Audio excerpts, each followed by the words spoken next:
Alô, galera, estamos juntos aí, mais um Craques da Paz, mais um podcast. E hoje, como sempre, nosso convidado ilustre. O nosso convidado vai com certeza esclarecer vários pontos, talvez curiosidade que você tem sobre a vida dele, sobre a história e sobre os últimos acontecimentos também. E nós queremos apresentar a você nosso querido Carlos Alberto Carreiro de Carvalho. Ricardo, queria agradecer a você, ao Craque da Paz, né? E a todos aqui no estúdio, pela oportunidade de a gente estar podendo externar um pouco daquilo que nós estamos vivendo, né? Ao longo desses anos, em todos os aspectos, no modo geral, de todos os assuntos que nós iremos abordar aqui. Vice-campeão carioca agora, juntamente com o Flamengo, né? Flamengo campeão, Nova Iguaçu vice-campeão carioca. Mas, na verdade, todos viram, você não foi campeão, mas com certeza campeão moral por ter chegado e recebeu a medalha, né, do Tite, que isso deu uma repercussão muito grande. Mas, e aí esse Carlos Vito, como no futebol é conhecido, mas de batismo não tem Vito. Como é que... O que rolou aí? Nome artístico é diferente do de batismo. Não, é verdade, cara. Isso é uma história, assim, bem longínqua, né? Com relação a esse tempo todo que eu tenho dentro do Nova Iguaçu Futebol Clube, né? E, consequentemente, como eu estava falando, eu tinha um diretor, vice-presidente, seu Vitor, né? O qual me viu jogando futebol de várzea e... Você quer fazer uma avaliação conosco lá? Sim, é um clube novo, né? Com bons conceitos e boas ideias, eu falei, não, lógico que eu quero. Eu já estava com 23 anos, né? E já tinha passado todo o processo ali na base e não tinha conseguido ter êxito profissionalmente. E com 23 anos, Deus foi me abençoou, que essa grande oportunidade de estar sendo convidado para ser avaliado no Nova Iguaçu Futebol Clube. Aí fui lá, fiz o teste, né? Mediante aquela luta que a gente sabe como é, né? Com diversos atletas ali, todos com o mesmo propósito de conseguir ter o êxito no final. E... fui honrado, tive sucesso e fui tendo uma vida muito longa dentro do clube, né? Ao qual eu tô 32 anos lá. Então é uma história, assim, realmente de uma relação profunda, né, com o clube. E dentro disso, né, no clube empresa, tinha uns 20 e poucos empresários, né? O grande mentor, Regiane Moraes, o presidente, né? Que teve essa ideia, né, fomentou essa ideia e fez convite aos outros empresários. E, consequentemente, o clube cresceu, eles haviam disputado algumas coisas, mas ainda não tinham um profissional. E, dentro disso, você sabe que tem alguém mais extrovertido dentro dos diretores, e tinha um diretor, né, chamado Ibrahim, rapaz. Brincalhão toda a vida, nossa senhora. Aí falou, isso é peixe do Vitor, rapaz. Isso aí já com 2, 3 anos dentro do clube, isso é peixe do Vitor. Não, é Carlos Vitor. E, consequentemente, surgiu esse apelido aí que... Naturalmente deve ter ficado Carlos do Vitor, depois ficou só Carlos Vitor. E eu tenho até uma história muito legal para contar dentro disso, né? Tenho 2 filhos, né? Uma menina de 21 anos, né? Ah, legal. Letícia, né? Que é até minha assessora de imprensa. E tem meu filho, Carlos Vitor, de 7, né? Finalzinho, né? A gota. E esse é Carlos Vitor de batismo mesmo. Aí eu havia falado pro seu Vitor, né? De uma forma de gratidão, né? Que é um dos sentimentos, assim, o qual eu realmente... valorizo de forma plena. E eu falei com ele, seu Vitor, se eu tiver um filho menino, em gratidão a tudo aquilo que o senhor fez por mim, porque a questão, né, Ricardo, não é só o lado futebolístico, não. É o lado humano, para mim, é algo assim que tem um peso muito grande, né? Uma coisa que mexe muito com o meu sentimento, quando eu vou falar de humanidade, né? De ser humano, de ser respeitador, de ser pessoa do bem, de, né, plantar coisas assim que realmente faça com que realmente você seja lembrado e fique um legado seu aqui na Terra. Então eu falei com ele, se eu tiver um filho menino vai ser Carlos Vitor. E minha esposa estava grávida na ocasião. E aí veio a Letícia. Aí eu falei, seu Vitor, não foi dessa vez. Mas entender os desígnios de Deus é algo assim realmente tremendo, né, cara? Então eu, consequentemente, mais à frente, né, nós tivemos a grande oportunidade de ter o Carlos Vitor, né? E aí veio o menino, aí eu falei pra ele, e aí, pô, eu na posição dele também ficaria radiante, né? Não tem como você não ficar sendo homenageado, sendo algo de gratidão por tudo aquilo que nós temos como relação, não só futebolística, mas a relação externa, que é algo para mim fundamental, né? De saber respeitar, saber separar as coisas. Ele é um vice-presidente, a gente quando senta, a gente discute coisas realmente de interesse futebolístico, mas lá de fora a gente sabe separar muito bem essa relação. Então foi algo que vem perpetuando ao longo desses anos, né? Legal, legal. Então, é bom, você falou aí, você falou sobre filhos, né? É interessante porque, assim, como eu disse você em off, questão do Carlos Vitor aí, né? Considerado até pelo o treinador campeão, o melhor treinador do Campeonato Carioca, né? E realmente foi. Se a gente for colocar em números percentuais, né? Em termos de forças, até porque para a superação na final teria que ser um placar bem elástico, né? Para que essa superioridade ficasse decretada de fato. E até o jogo, que eu sei que Nova Iguaçu não conseguiu praticar tudo que vinha durante o campeonato, mas mesmo assim foi um placar ajustado. Então, assim, esse cara conhecido no Brasil, pô, foto saiu pro mundo inteiro aí, tal, o Tite lhe deu a medalha, isso tudo. Agora eu queria saber um pouquinho, isso aí todo mundo viu, e eu gosto sempre de saber a meta-história, né? O que está por trás da história. Quem é esse Vitor, que alguns meses atrás foi bombado aí na mídia, rotulado como o melhor treinador do Campeonato Carioca, talvez um dos campeonatos mais conhecidos no país, quiçá no mundo, e um grande centro. E quem é esse Vitor que está por trás dessa história, né? Que tem uma esposa, que tem uma família, que tem uma história, que veio de baixo, que veio... Queria que você falasse um pouquinho desse Vitor aí. Qual é a construção disso tudo para chegar nisso que o pessoal viu? Isso aí é uma história assim muito longa, né? Eu passo a dizer para você que é o sonho de todo adolescente, né, rapaz, na infância, né? A gente entende que os pais também, muitas das vezes são os pais que têm os sonhos e não as crianças, é um cuidado com o qual a gente tem que ter muito grande com relação a isso, mas era algo que realmente uma identidade muito grande comigo, de realmente jogar futebol, e eu fui criado por uma família que era militar, né? Meu pai de criação foi um ex-combatente, teve a guerra e notou que realmente eu tinha um amor profundo pelo futebol, né? E aí você vai dando aqueles teus primeiros chutes, enfim. Você foi criado por pais adotivos, né? Isso. Minha mãe tinha que trabalhar fora, né? E conhecia essa família, com qual ela tinha uma intimidade, mas não era parente. E foi uma família que me adotou de uma forma assim, Ricardo, que é um pouco, às vezes, sabe, é um pouco difícil de falar, porque tudo que você viveu, né? E a gente costuma dizer que parir é dor, criar é amor.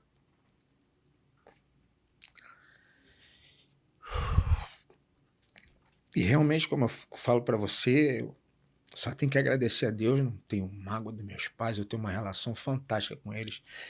É porque realmente a minha história tinha que ser essa. Não poderia ser diferente. Se fosse diferente, teria sido. Foi algo que Deus traçou para mim. E aí a gente costuma dizer que são os propósitos, né? É o cenário que você tem que viver para você fortalecer, para você ficar grande, para que você dê teu testemunho, para que as pessoas realmente não desanimem, acreditem realmente que as coisas podem... Você pode fazer as coisas acontecer, lógico que pautado por algumas coisas que a gente... É uma coisa mais questão de cada um, individual, religiosa, enfim. Então eu sempre fui uma pessoa que eu acreditei muito que, com todo o percurso, com todo o momento que eu tive ali de dificuldade, mas eu nunca desisti, né? Passei pelos clubes, passei pelo América de Três Rios, passei pelo Campo Grande, passei pelo Bangu, enfim. E aí você já tinha atingido uma idade ao qual eu era profissional e ainda não tinha conseguido me profissionalizar, e foi onde surgiu essa questão do Nova Iguaçu na minha vida. E aí foi algo que eu realmente sou grato eternamente, né? A gente se dedica, a gente passa um deserto, você fica pensando, rapaz, será que eu vou, não vou, enfim. Mas uma das coisas assim que eu posso dizer, que hoje é a palavra da moda, né, que é resiliência, né? Mas eu costumo dizer que a insistência, ela vence a resistência, cara. E eu realmente, sabe, passei dias ali de acreditar, de conseguir.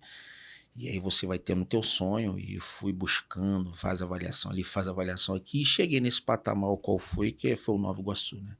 Mas o ponto maior é a formação, né? A estrutura de família ao qual você vem, isso tem um peso muito grande para que realmente você possa ter uma sequência, não que seja de forma diferente, que você não vai conseguir. É o esforço, a dedicação e o acreditar de cada um e perseverar.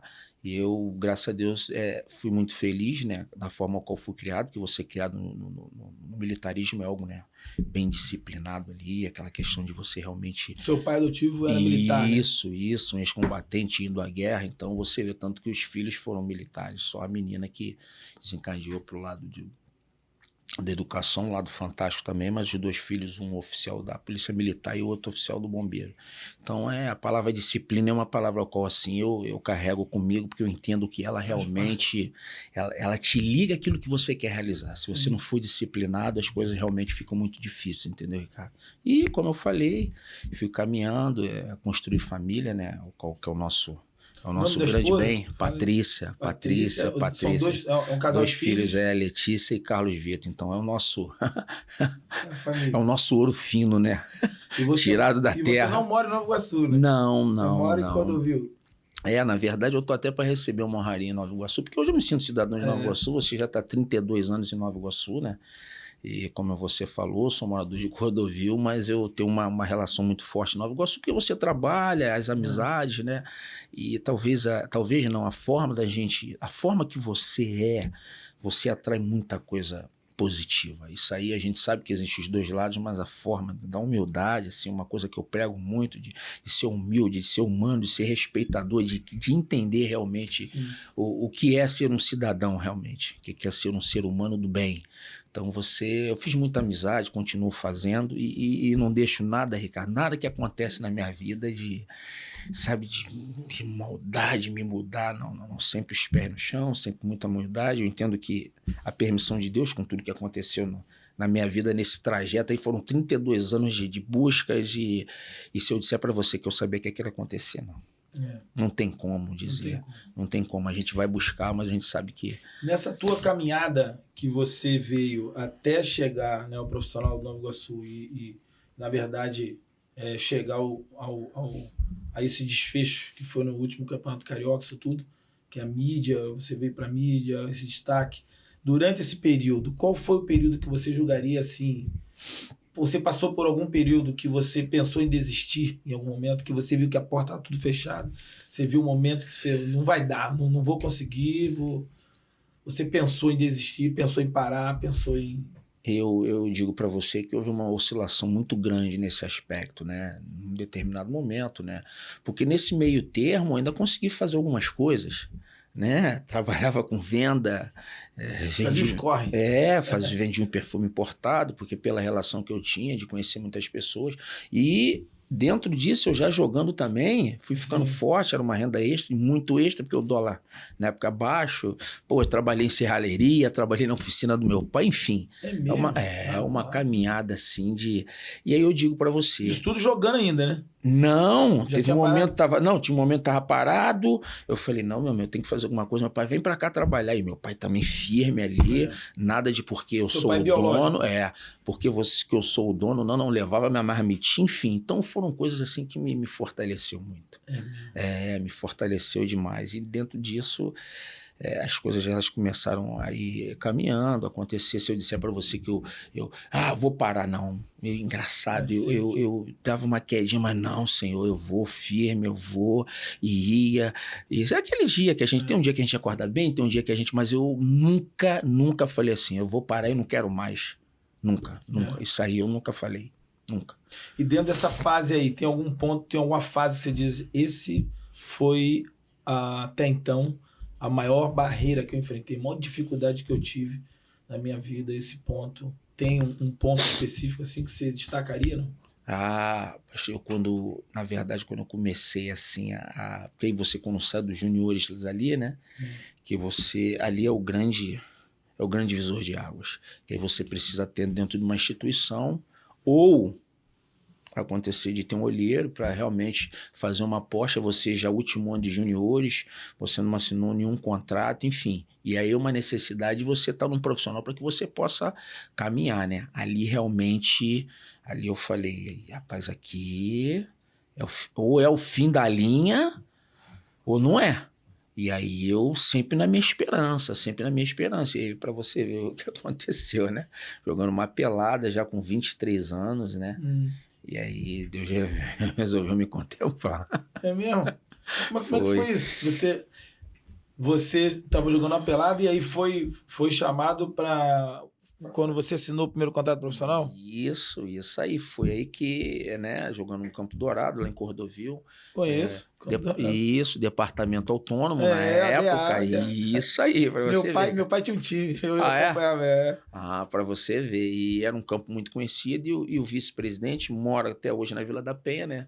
Seu Vitor, que assistia muito e financeiramente também ajudava o outro o Dourado. Vitor ou Não, o seu Vitor mesmo. Ah, tá, o seu Vitor. Seu Vitor mesmo. Sim, e sim. ele financeiramente ajudava o Dourado em algumas questões, né? Sim. E vivia muito lá, porque era um campo de várzea, muito peladeiro bom, muito ex-jogadores bom, tanto que teve Hernandes, que agarrou no América, enfim. Então, foi ali que foi o grande... Foi um jogo, cara, e o seu Vitor levou você pro Nova Iguaçu. Já com 23? Para me fazer a avaliação. Rapaz, para me fazer a avaliação. Então, foi criado com o pai adotivo, depois você cresceu. Você foi quantos anos que você foi pro pai adotivo, pra família mesmo? Que lhe gerou seu pai, sua mãe? Você foi criado com os pais adotivos e você ficou até quantos anos com eles? Tá sentado? Tô. Tá, né? Tô. Não vai cair. Desde 2 meses e até hoje eu resido aonde a família que me criou.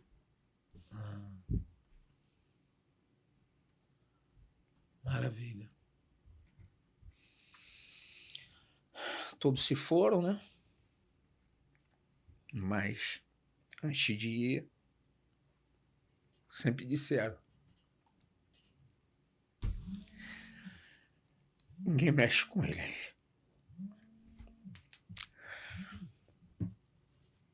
Então gratidão eterna à família Freitas. Minha mãe, graças a Deus, tem um bom terreno, onde tem eu e minha irmã, mas graças a Deus hoje nós não precisamos. Vamos ficar para os netos e eu resido hoje no mesmo local onde eu fui criado, desde 2 meses de vida.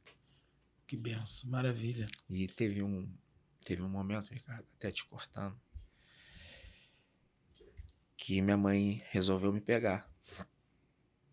E a família toda entendeu que era justo, porque minha mãe biológica, mas a minha mãe de criação ficou arrasada, consumida. E na verdade todos ficaram, meu pai de criação, os filhos, né, também ficaram.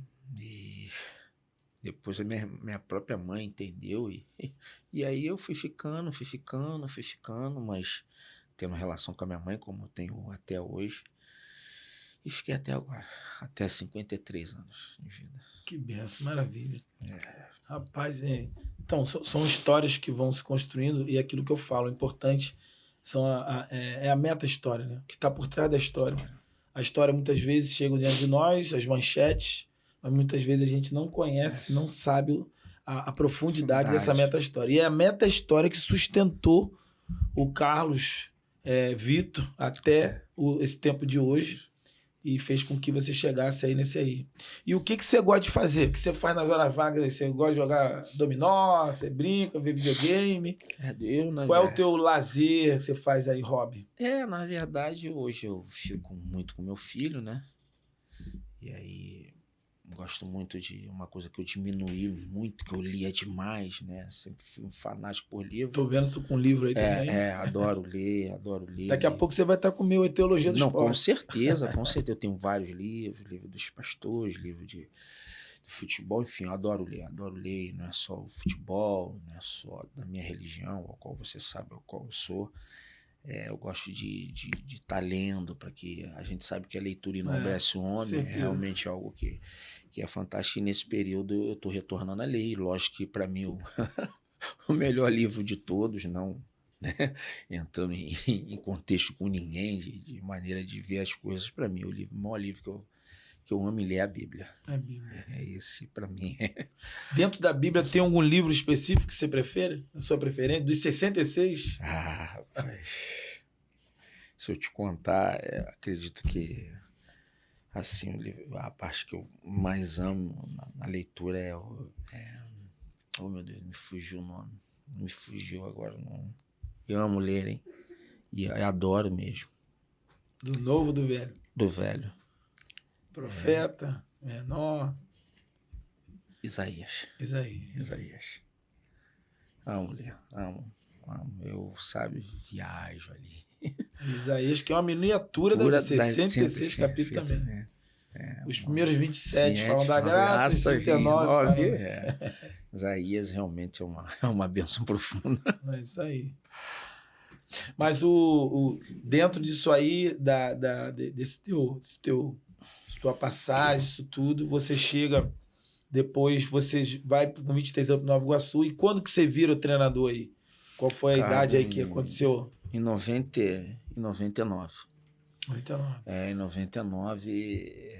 Não, perdão, 2099 eu tinha ido para Natal. Pode deixar. 99 eu tinha ido para Natal. 99 eu tinha ido para o Rio Grande do Norte, depois retornei.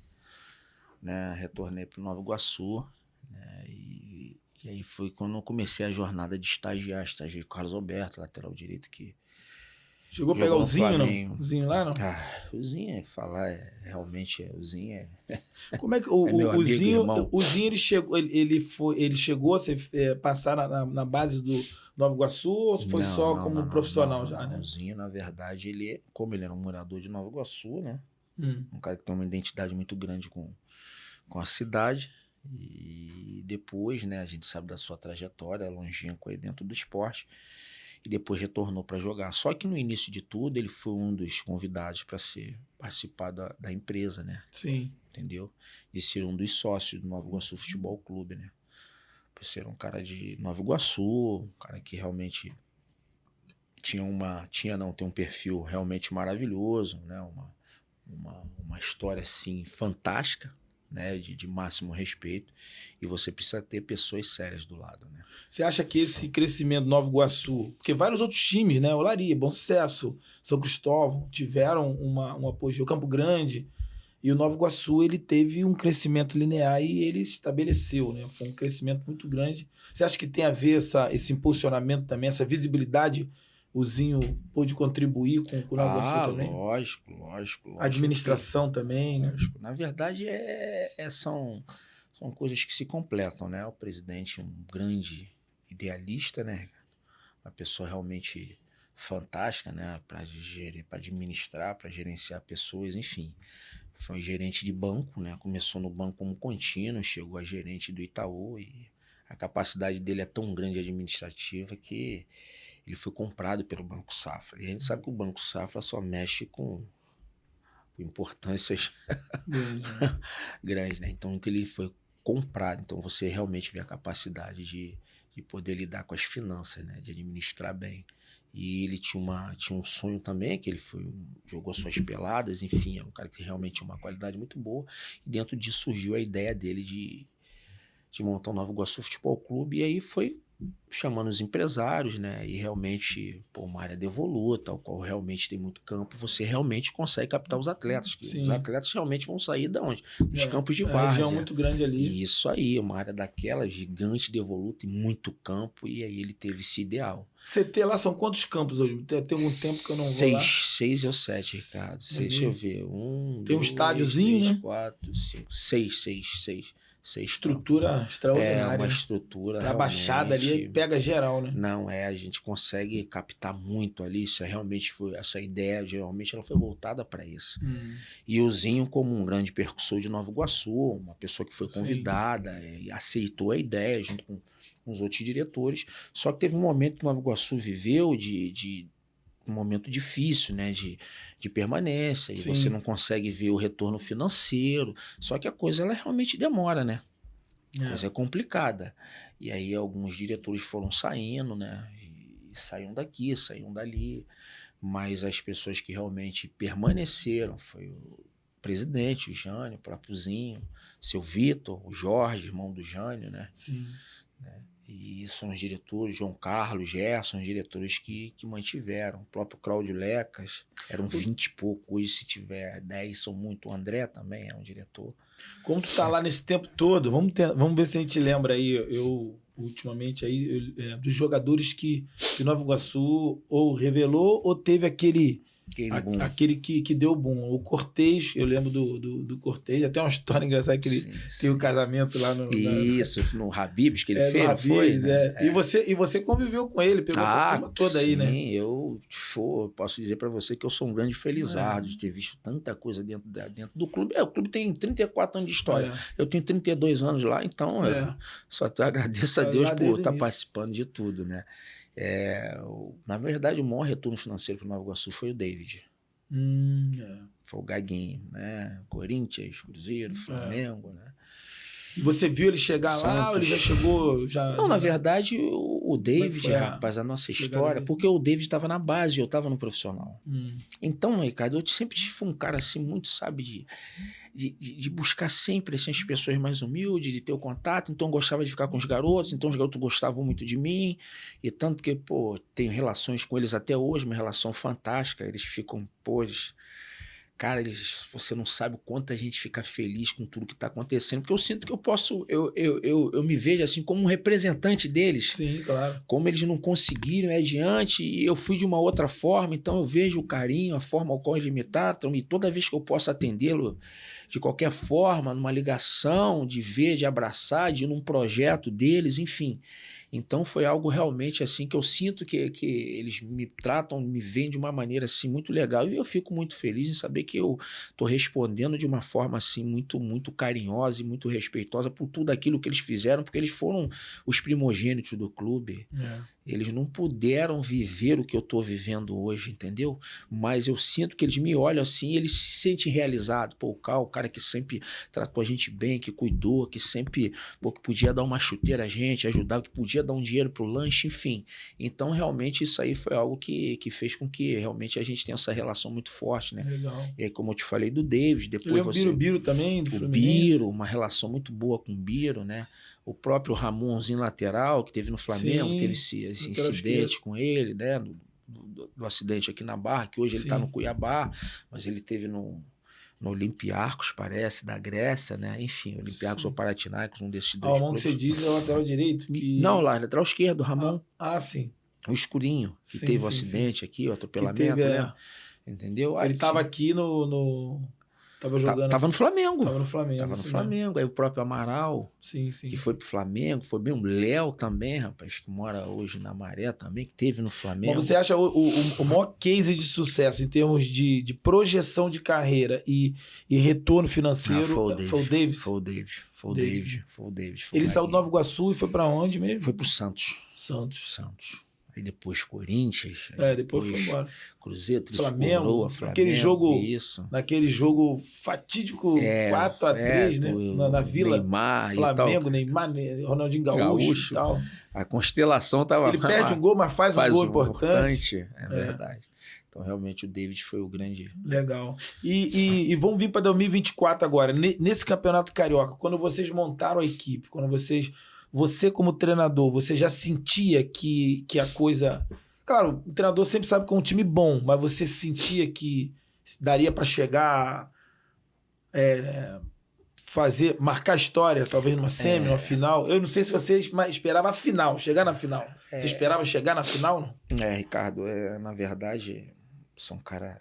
Jamais vou aproveitar momento de mídia para falar... Em verdade. Gargantear, né? Não. Isso aí também não me cabe estar falando disso, porque a gente tem que respeitar cada um, faz o que quer da sua vida. Como é que foi? A montagem realmente é algo que a gente tem um cuidado muito grande. Só que futebol é de uma complexidade, né? É algo que você dizer que vai dar certo é difícil. É uma conta complicadíssima. São futebol, vários fatores. Não, são vários fatores. Você viveu isso e sabe como é. Então, estaria eu aqui sendo um grande oportunista, não. Você faz a montagem, a nossa maior preocupação é a montagem de um elenco de que forma? O futebolístico e o lado humano, o lado atleta, o extra-campo. Extra-campo. Isso daí que realmente hoje, pelo profissionalismo que está se tendo, pela intensidade dinâmica que é o futebol, não cabe mais atletas que não seja atleta com todas as letras. Sim. Porque vai ter um momento que a máquina vai parar. Isso é muito importante, essa sua fala. Eu teve aqui vários, né? O René Simões, o Gotardo, o próprio Artuzinho. aquela tônica... Houve um tempo, né, que o João Saldanha fala, eu quero jogador, não é para casar com a minha filha, eu quero jogador para resolver dentro de campo. E assim, eu tenho ouvido vários, né? Tem o Fabinho Soldado, tá no Corinthians e tal. Essa questão, hoje, mais do que nunca, essa frase, ela tá obsoleta e ela passou. Porque hoje, o que o cara faz fora de campo, ele pode destruir, até por causa da mídia, ele pode destruir o que ele faz dentro de campo. Não, e você sabe, Ricardo, que eu costumo dizer que o indivíduo, ele precisa ter um entendimento que ele não tá sozinho. Claro. Ele carrega muita gente. Muita gente. A família, é o que eu falo pra eles, até é bem simples, a gente conversa aí, o André é um cara que tá num patamar fora de série, com tudo que conseguiu na vida dele, e realmente é um cara que me ajuda muito lá, né? Tanto ele como toda a minha comissão, Ronaldinho, enfim, Ronaldo, se a gente for nomear todo mundo agora. Mas a gente entende da importância que é quando você vai fazer essa montagem, esse entendimento. E aí é o contato que a gente faz, né, cara? A gente sabe que é um esporte de alto rendimento, alta performance. Então você precisa realmente ter o entendimento de uma boa alimentação, de um bom repouso, de viver aquilo que realmente pode mudar a história da tua vida. E muda, a gente sabe que muda realmente. E é tão curto esse tiro, né? Não, é muito curto. O cara ainda... É muito curto. E, consequentemente, eu costumo dizer, você pode ajudar a família, você pode ajudar aquele teu amigo de infância.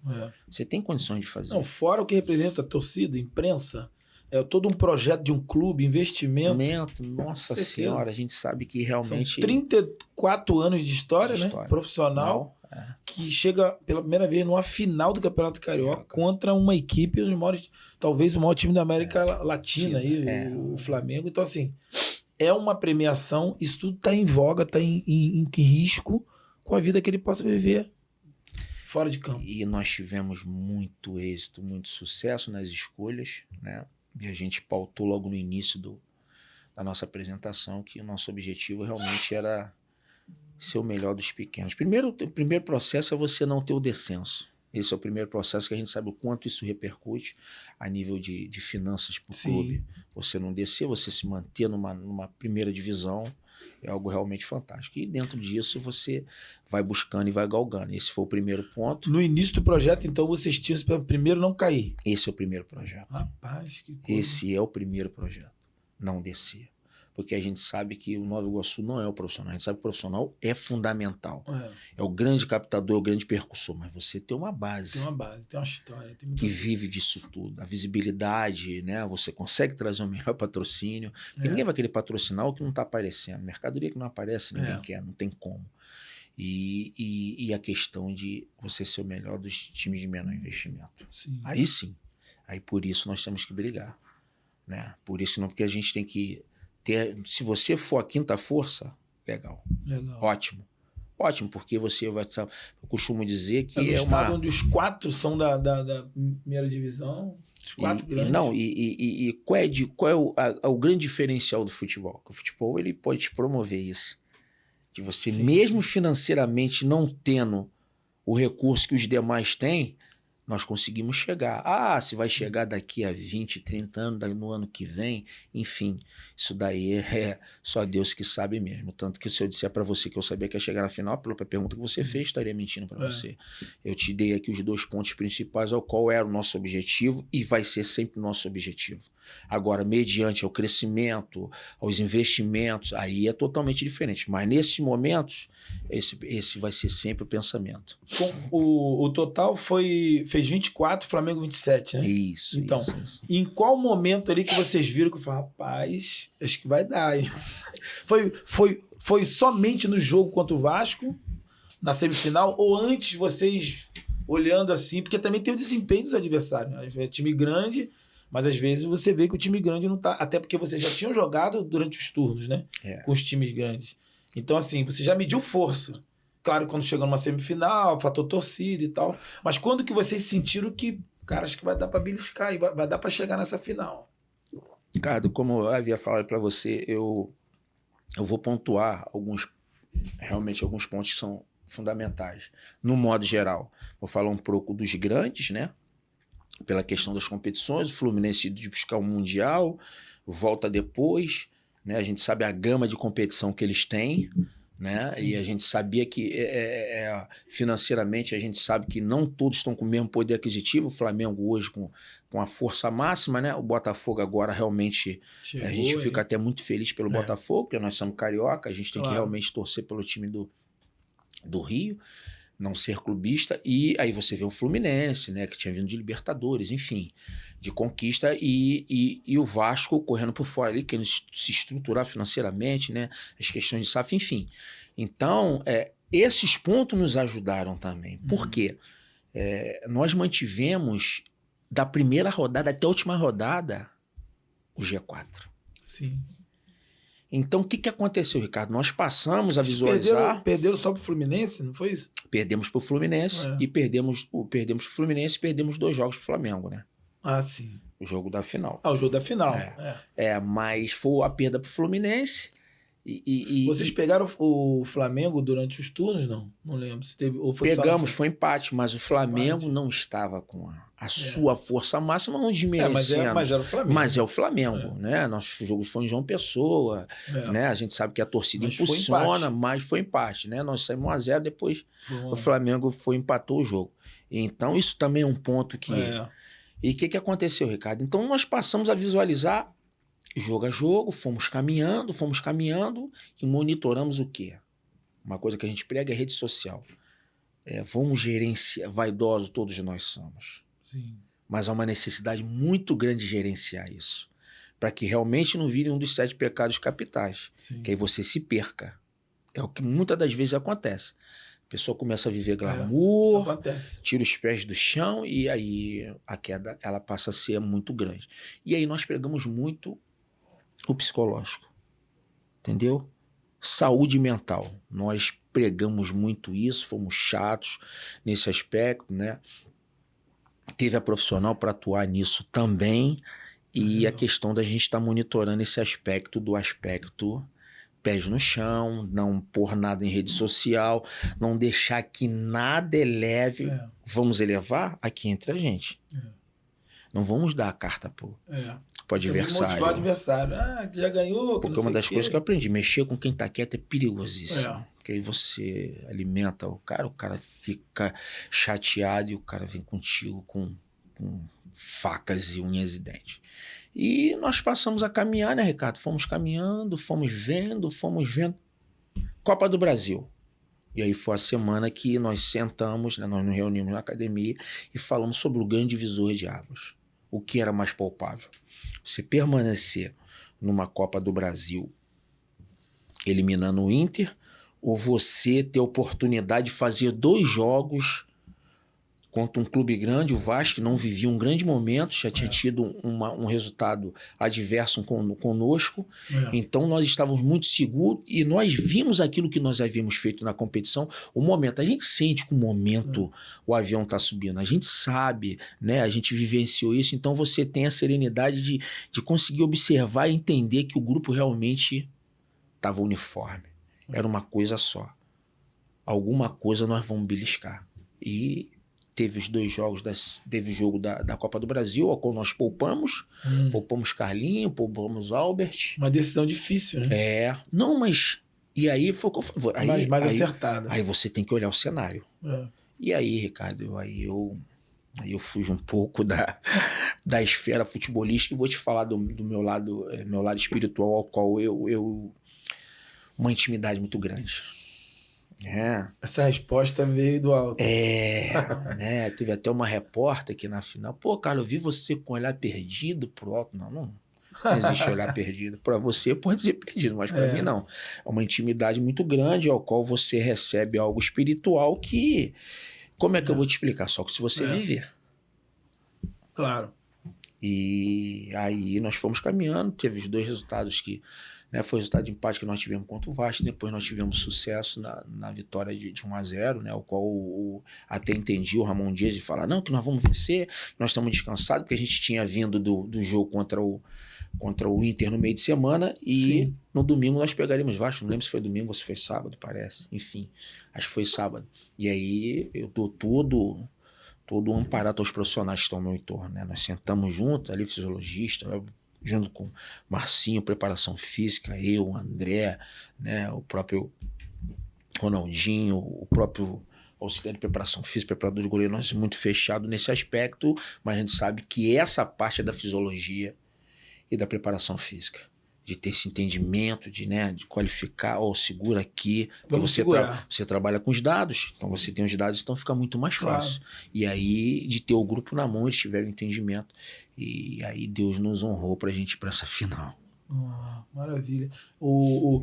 Nesse jogo aí, nos 2 jogos, né? Foi empate no primeiro e vitória no segundo, né? Ali quando aconteceu aquilo tudo ali, já nesse período de semifinal e final, você falou, já era um outro ambiente, né? E aquelas decisões, aquelas coisas. E aí vocês sentiram ali como que vocês sentiram? No primeiro jogo já sentiu que vocês sentiram que dava para passar? Qual do primeiro jogo? Contra o Vasco. Os 2 jogos contra o Vasco?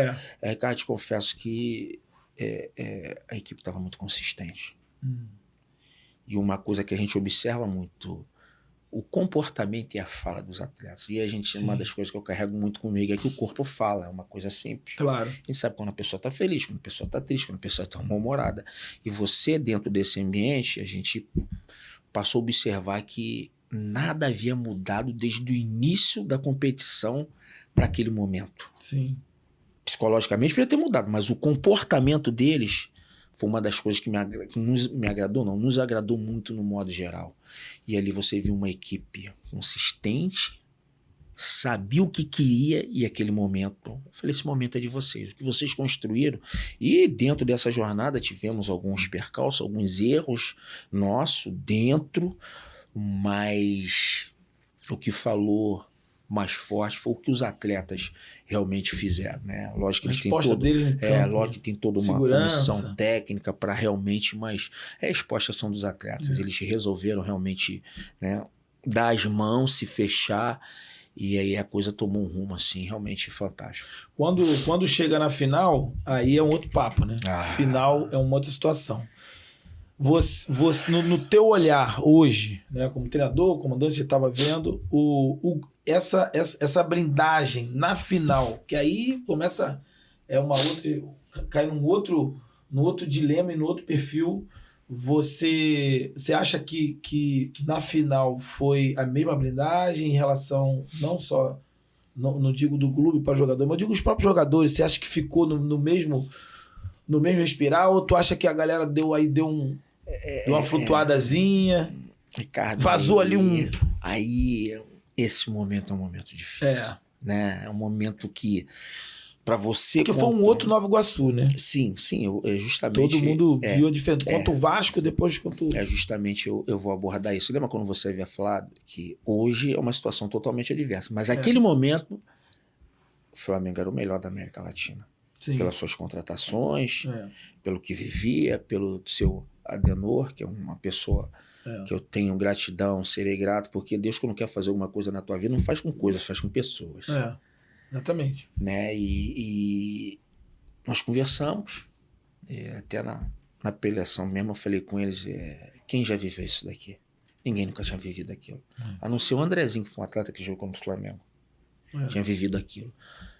Um time de menor investimento. Em todo o grupo e na comissão técnica, só o André tinha vivido aquele... Não, só o André tinha vivido aquilo ali. De uma final com um time de menor investimento, a potência financeira que o Flamengo... a gente não tinha dúvida nenhuma de... Se eu disser para você que nós entramos pensando em perder o jogo, mentira. Eu, junto com a minha comissão, jamais. Porque nós acreditamos muito... Foi o que eu falei para eles, nós acreditamos muito naquilo que vocês construíram até agora. Ninguém trouxe vocês aqui. Vocês vieram aqui por meritocracia de vocês e porque Deus permitiu. Então, eu acho que agora é o momento da gente aproveitar e se divertir. E entender que vocês não estão aqui por acaso. E vocês são competentes. Porque se a gente olhar, tantas pessoas queriam estar no lugar de vocês. Oxe. Então, eu acho que esse momento é o momento que nós temos que aproveitar. Mas nós fizemos um primeiro tempo muito legal. E depois, né, até na coletiva, teve a questão das perguntas com relação ao pênalti. Eu não falo disso. Eu tô aqui para falar da minha equipe. Isso aí não cabe, se um diretor meu quiser falar, pronto. Mas eu, particularmente, não.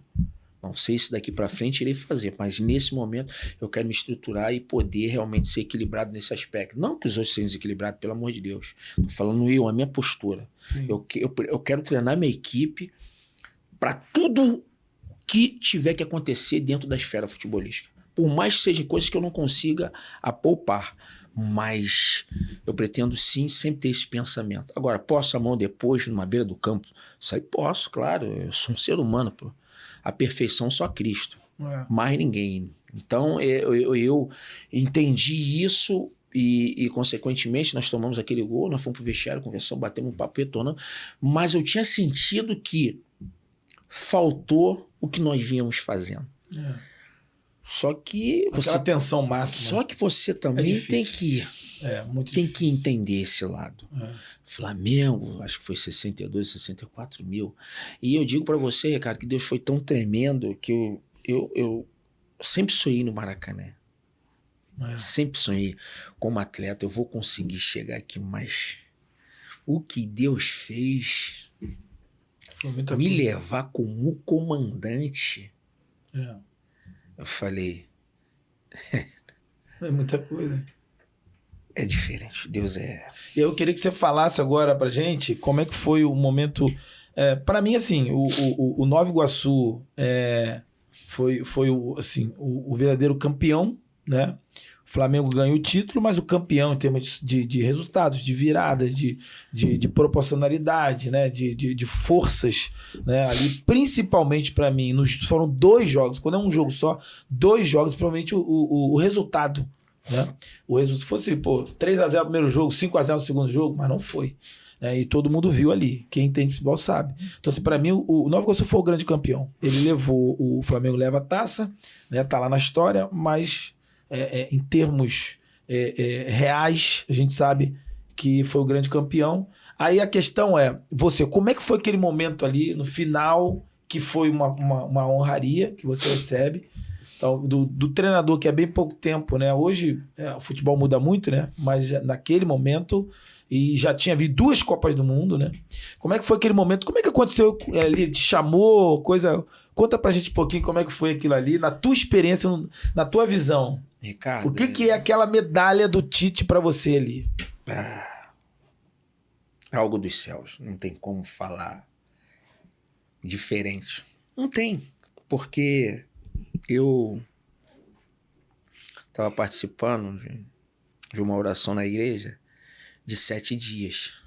Né? 7 dias Na campanha. Na campanha, né? De joelho dobrado, de 30 minutos estar ali orando pela família, pelos amigos, né? Pelo nosso país, pelas guerras, enfim. E dava 30, 35 minutos, acabava e a gente começava a louvar, né? E no sábado, Ricardo, isso no final de semana, né? Eu comecei na segunda, tinha perdido, e no próximo final de semana ia bater os 7 dias, que era o segundo jogo. Sim. E aí teve um irmão que falou assim pra mim, depois do joelho dobrado, ele falou: varão, Deus mandou te dizer que tu vai ser campeão no Maracanã. Aí eu falei, opa, recebo. Só que, Ricardo, eu tinha comigo assim, né, mais aquela coisa espiritual mesmo, né, aquela intimidade, que nós íamos vencer o jogo. Eu tinha aquilo comigo. Só que nós... Só pra lembrar, o primeiro jogo foi quanto? 3-0. 3-0. O segundo jogo foi 1-0. 1-0. Que o Bruno Henrique acertou aquele chute lá. Né, foi 1-0 Flamengo. Mas a nossa desenvoltura, ela foi fantástica. Sim. Talvez porque nós estávamos mais leve, a responsabilidade era do Flamengo, enfim. Mas eu estava vivendo aquela semana que eu tinha falado depois do jogo 3-0, eu falei, nós deixamos a desejar. Não tô aqui para tirar mérito de Flamengo, que não tem como, de falar de questões de finanças, não tem como falar. O monstro que é o Flamengo. Mas só tem um esporte no mundo que o primo pobre ganha do primo rico. É no futebol. Então, por isso é que eu acredito. Só que nós deixamos a desejar. Nós temos uma semana para trabalhar. Tá realmente voltado para aquilo que... Se eu disser para você que eu pensava ser campeão, não. mas de terminar de forma honrosa, de buscar um resultado de 1-0, de 2-1, enfim. Esse era o meu pensamento. E o que aconteceu? Aí, como eu te falei, o Vaso falou, eu falei, meu Deus, fomos pro jogo. Rapaz, a nossa performance Eu devo ter visto você com a medalha, né? Lá na taça. Aí foi fantástico o jogo, nós fizemos um jogo maravilhoso, nós atacamos a última linha do Flamengo, tivemos uma performance fantástica. Aí o que aconteceu, Ricardo? E aí termina o jogo, antes de terminar o jogo, aquele cumprimento ali antes de iniciar o jogo, seu Antenor e tal, Adenor, aquela coisa toda, papá, terminou o jogo. Só que o Tite já vinha falando do nosso desempenho na competição. Ó, tem um time que tá vindo aí, ele vai deixar um grande de fora, vamos ficar com os olhos abertos. E ele já vinha analisando a nossa equipe, a equipe deu um encaixe muito grande. E o que aconteceu naquele jogo? Terminou o jogo, e aí, missão cumprida. Você chegou a uma semifinal semifinal, você chegou a uma final de Carioca contra o Flamengo. Eu vi o quanto Deus nos honrou o trabalho, honrou a diretoria, honrou toda a instituição. E aí ele me chama, Carlos. E aí me entrega a medalha. Falei, meu Deus, isso é tremendo mesmo. O senhor quando quer fazer as coisas... ele falou, o que ele falou pra você, que a gente pegou, alguma coisa pega e falou, essa medalha é pra você. Mas ele conversou contigo um tempo ali. Falou pelo que tu fez, pelo teu trabalho, pela tua equipe. Você merece ser o melhor técnico. E aí ele foi, me entregou a medalha. E aí eu falei, meu Deus, e depois nos chamou para dividir o painel de campeão. Ricardo, eu te confesso que totalmente Deus em tudo, porque eu nunca vi isso na minha vida. Ser honrado no Maracanã, um palco de Gigia, de Pelé, de Garrincha, de Zico, de E a torcida aplaudindo, né? E a torcida nos aplaudindo, e depois de tudo, eu fui tirar uma foto com a minha esposa, depois de uns 30, 40 minutos, a torcida do Flamengo, eu não consegui tirar foto com a minha esposa logo no início, eles não deixaram, pô, professor, parabéns, Mas para mim, assim, o que foi mais gratificante, Ricardo, eu digo o seguinte, não é as coisas que Deus, que Cristo Jesus, nosso Deus, faz, é o que Ele é. Que ele é de realmente de honrar o sobrenatural. Que eu vivi ali foi algo que eu jamais imaginava viver. Dentro do Maracanã, ninguém. E a torcida do Flamengo, e as fotos, pô, parabéns, pô, o senhor vai trabalhar no Flamengo, Tite vai ter que... Era cada coisa que você ouvia, mas o que eu fico feliz em poder ter feito é chegar num vestiário e poder falar com todos eles. Se eu pudesse, eu dividiria minha medalha com todos ali. Porque eu sou um representante, mas eu não construí aquilo sozinho, não tem como. Desde o presidente, toda essa diretoria, a tia que serve a comida, a tia que varre, o roupeiro, o garoto lá da base que torce pra gente, né? A tia da cantina, todos aqueles envolvidos, os pais. Então a gente sabe que foi uma sinergia muito grande. E aí no final você ser honrado daquela forma, né? E o mais importante que você declara, você faz na tua fala, não é só... Porque no momento de glória, né? No momento de derrota, muita gente procuram encontrar co-participantes na derrota, transferir a culpa. No momento da vitória, o natural do ser humano é se isolar e receber tudo sozinho. Aí entra a ingratidão. Você consegue identificar, como você disse, chegou no vestiário, disse que a medalha era de todos. Não só você consegue compartilhar, mas com algo mais precioso. Você consegue ver Deus nisso aí. Você consegue ver Deus te honrando numa trajetória desde lá do filho adotivo, de ter enfrentado dificuldade, de ter passado por problemas na base, como jogador de futebol, portas que se fecharam, chamado aos 23 anos, e agora você vê isso acontecendo, e você vê Deus na sua vida, com certeza ali, lançando e te abençoando. Eu costumo dizer que ninguém tem que se assustar com o cenário. O cenário pode parecer, mas o tamanho da honraria, do propósito que se tem para a tua vida é algo assim, longínquo. Deus tem sempre maior. E aí eu te faço uma pergunta. É possível, no alto rendimento, no futebol, viver uma vida de altíssimo rendimento, como você experimentou e ainda vive, porque o Nova Iguaçu vai voltar a jogar em 2025? É possível, compatível viver uma vida conectada com Deus, na espiritualidade, e defender a alta performance no futebol? Claro, claro que sim, claro. Até porque, né, a gente sabe que Cristo não faz CPC de pessoas e nunca fez. E nunca fará. E nós, como discípulos, ovelhas, eu costumo dizer que tinha um próprio Fabrício, bioespírita.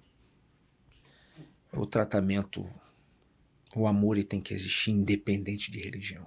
Claro. A gente precisa saber se respeitar. Isso para mim que é algo fundamental, é o lado humano que eu falo. A gente não pode deixar que nada realmente faça com que mova a gente a desrespeitar, a destratar. E eu me sinto assim como uma pessoa que eu sou uma célula, seria uma célula de Cristo onde estiver.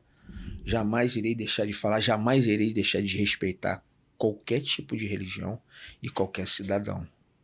Jamais. Mas eu, muitas das vezes, já falei até o César, preparador físico, ele falava, Cal, eu olhava em você assim, eu via você falando, eu olhava em você uma propriedade, sabe? Uma autoridade ali. Que não era uma coisa assim... Natural. Que é auxiliar de preparação física. Então, as pessoas são capazes de identificar. Agora, eu acho que cada um tem um livre-arbítrio, tem o direito de seguir aquilo que pensa na sua vida, de fazer o que quer da sua vida. Mas jamais deixarei de falar de Cristo. Nesse momento aí, final, onde Deus te permitiu você chegar nessa exposição e, por outro lado, honra de Deus também na tua vida, ou durante esse campeonato, em algum momento, qual o momento que você poderia compartilhar com a gente que você viu a ação de Deus sobrenatural falando contigo, te revelando algo, te dando um direcionamento dentro do perfil do futebol no alto rendimento ali? A paz que antecede todo entendimento. Amém.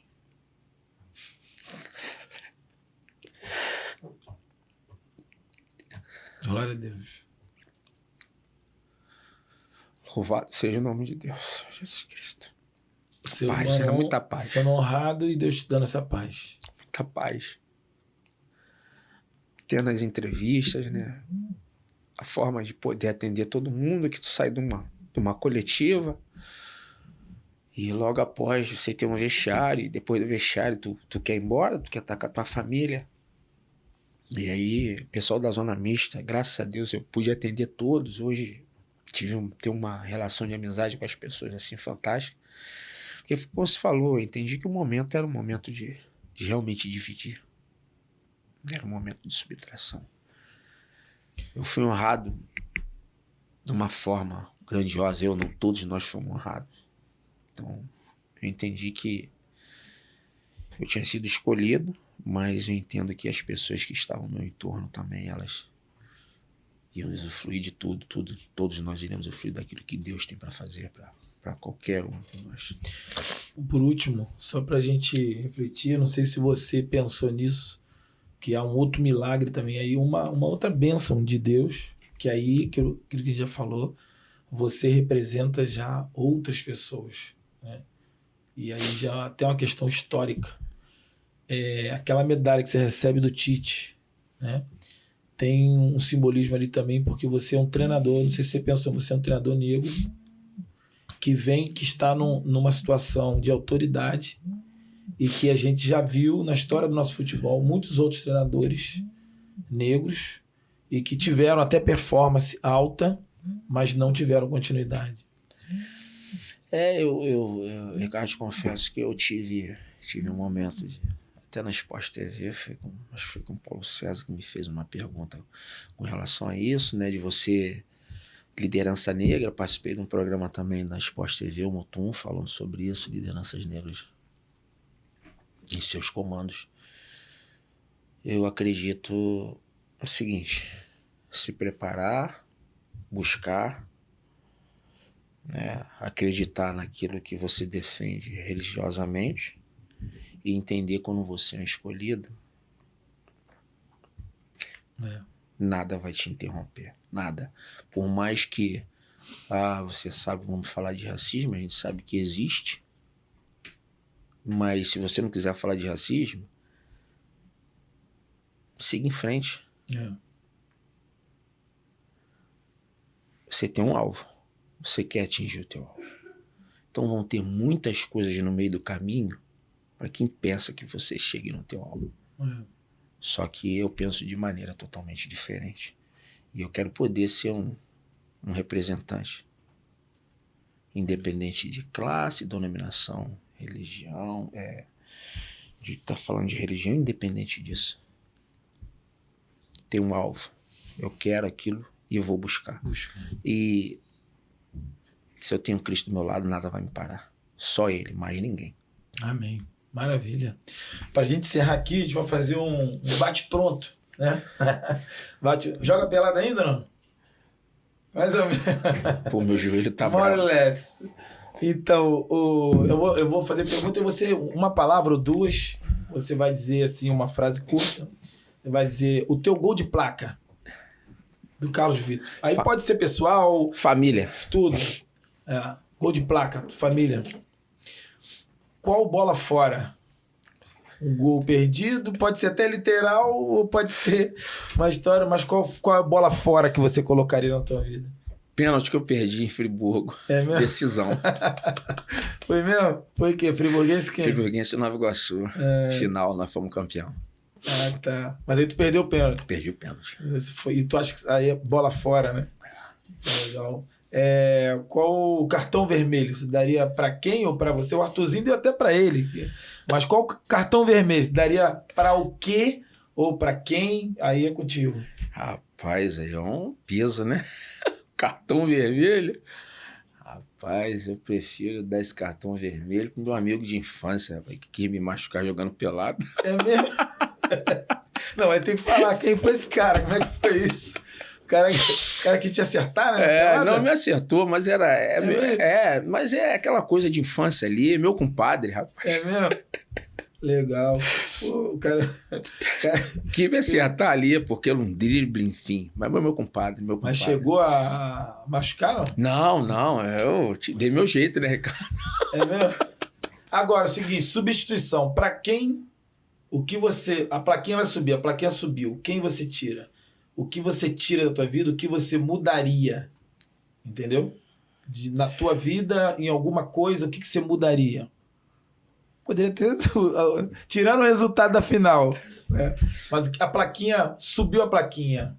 Carlos Vitor, o que você substituiria na sua vida? O que você trocaria na sua vida? O que eu trocaria? Rapaz, o meu jeito de... Qual a troca? A troca? O meu jeito de ser muito cobrador, em cima, amenizar um pouco. Amenizaria. Trocaria para amenizar um pouco. Trocaria. Legal. Trocaria para amenizar. Não trocaria para não ser. Entendi. Maravilha. E por último, quem você escalaria camisa 10 no teu time? Para jogar contigo, para estar contigo. Alguém que ainda não tá, que você... Alguém ou algo que você traria para escalar no teu time? Para escalar no meu time, para resolver todos os problemas? Sem ser... Não, ele já tá. Deus já tá. Pode ser alguma coisa ou alguém. Você gostaria de ter o prazer de trabalhar com ele ou ele trazer com ele. Se você pudesse trazer... Chega lá o seu Vitor, não, é o Jânio, né? Porque é o presidente é o Jânio. Falei, Carlos, eu vou trazer um cara. Vou trazer você pode pedir aí que eu vou trazer um cara para estar contigo aqui. Ou pode ser jogado, ou pode ser na tua comissão. Na minha comissão. Ronaldo, meu compadre também. Ronaldo. Fenômeno? Não, Ronaldo dos Olhos Claros. Ele trabalha na base do Nova Iguaçu. Ah, sim. Rapaz, então... Então é um furo de reportagem, uma revelação. Jogou com... Na verdade, nós jogamos juntos. Ah, legal. Um cara de uma capacidade, sabe? Um ser humano fora de série. Rapaz, então tu já mandou o recado, que isso aí é possível, hein? Isso aí é possível, hein? Verdade. Legal. Valeu, meu querido. Carlão, valeu. Carlão e o Carlinho. Né? A última pergunta pra você. Você, aí é meio ético, né? Mas que dá pra você responder. Você acha que o Carlinho, centroavante, eu ia perguntar, esqueci.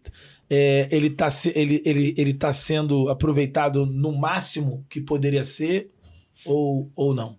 Ricardo, eu te responder hoje a pergunta dessa seria difícil, porque eu ainda não tive com ele pessoalmente. Sim. Entendeu? A gente tem se falado no telefone e tudo. Essa semana nós nos falamos, mas De repente tem outros pontos fora que você não sabe. Eu quero marcar com ele para nós conversarmos pessoalmente. Legal. Porque eu gosto muito aqui.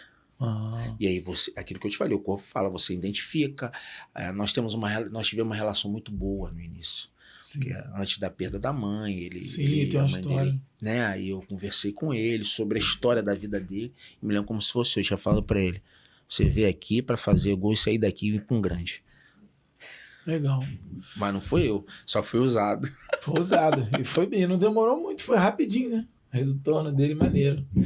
Valeu, meu querido. Obrigado aí, Obrigado você. Mais uma vez, agradecer a presença aí e as suas considerações finais aí pra gente encerrar nosso podcast. Excelente podcast, com certeza.